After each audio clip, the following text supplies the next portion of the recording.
The things that used to happen privately between friends or between groups of friends are now happening on the public stage. The types of children that are bullying online may not be similar to those who we traditionally think as the playground bully, those who are more aggressive or perhaps bigger. The children that can be bullying online can be quieter, more anxious, children that might be afraid in an open setting to actually say things.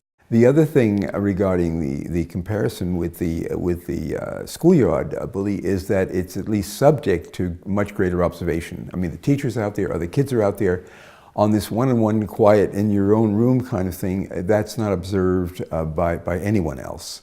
So the impact can be that much greater. They can be quite insidious online. I mean, even more so than the in-person kind of stuff. In other words, alluding to actual things that would be weaknesses or downfalls of the youngster, or creating them, making up stories that are basically lies and deceitful. Some teens will, and children will end up cyberbullying in retaliation for a comment that they received from someone else. So it becomes this perpetual back and forth.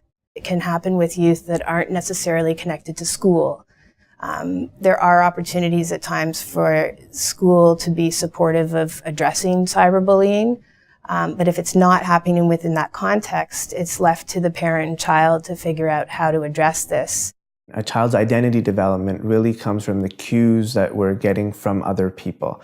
And oftentimes when we get a cue that is negative or hurtful, we may have an opportunity to ask that, the person who's made the comment to say, I sort of felt this way about that comment. Why did you make it? Is there an explanation? There's nonverbal language. In a social media environment, those cues are not necessarily there. And that can be challenging because the child may not have an opportunity to really get feedback on why a comment was made, and then internalizes that comment and holds on to it, and it can become upset by it. And then my vulnerability will be transferred to others to see as well. So I will be vulnerable to many people, and not just the bully. So it's a much more magnified situation. The potential is much greater for danger. And if this happens recurrently over time, that can ultimately affect that child's self-identity, their self-esteem, their own perception of themselves. Parents who are observant certainly would pick up other signs and other clues in the child's life. For example, they don't want to go out as much, or they don't want to socialize, or they have one friend when a lot of their friends have 3 or 4 friends. They're more social, they're more outgoing. We want to do something to intervene early on. One of the advice that is helpful is to not necessarily directly approach the child if they're worried that their child might be being bullied online. A way to sort of engage in that conversation might be to sort of ask the child whether they know of other people or of other children that have been bullied in an online sort of setting or forum. And that then opens up a conversation. First of all, you need to thank them for coming to you, because hopefully you will have already told them that if something happens that makes them uncomfortable, they should be coming to you. So if they have come to tell you that, that's a really good sign. A parent is in a very good position to be able to sort of counsel around that and to sort of identify ways in which you can, keep track of those issues. And if it becomes a recurrent pattern, to bring it to, the authorities if need be, whether that's in the school setting, whether it's beyond the school setting. If it has come from one of their classmates or from a child at school, then you do need to go to the school and talk to the teacher or the guidance counselor, because most schools, at least in North America, would have some sort of policy around cyberbullying. If it is something that someone is threatening them with physical harm, this becomes more of a safety issue than just a bullying issue.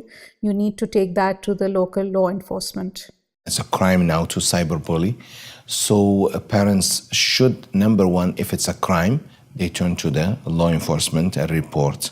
The police services, they have departments that are specialized now in cyberbullying, and they do expect the citizens to report to them. So there are resources, unlike some other places, because we have seen and witnessed many sad stories, including suicide. You need to actually save all the conversation that happened because you might need it for evidence. So again, the idea is to be strategic about it. If your child is being bullied, they will need emotional support. So the emotional support can, of course, be provided by you in the first instance. And if they are significantly traumatized, if their behavior is changing, if they don't want to go to school, then it might be a time to call in somebody professional to get them the help that they need. Whether the professional person is dealing on a one-to-one basis or in a group, role-playing could be quite effective. Acting out, play therapy methods would be very effective. And they can also do something with videotaping so that they are using some methodology that the child might like to relate to and watch afterwards. Some parents ask whether it's a good idea to confront the parents of the bully if they know them. This can be helpful in some situations and it can really backfire in other situations. So I would advise parents to go very cautiously. And if they're planning to talk to the parents, really think about, what their relationship is with the parents and what the likely outcome will be. Unfortunately, when it comes to the world of internet, many people are breaking every single etiquette of Islam. There is more slandering, gossip in chat rooms, waste of time, and also spreading rumors, lies, especially with social media, and spreading wrong things, accusing people falsely, bearing false testimony. And you know that God, who is with you in the real world, is also with you in the virtual world. So those etiquettes are actually to be observed at every time. There is the concept of digital footprints, which means that if a child posts something online and they later regret it, it's very, very difficult to take it back. So children need to be trained from a very young age to basically self-reflect, to pause, to think about what they're putting out there before they do that. Not just being a bystander if someone's being cyberbullied, for example, and explaining it's not okay. Blocking or unfriending people who are being rude and mean and bullying others. So even if one isn't being the recipient of bullying, you can still be contributing in a positive way to this virtual space that you're participating in.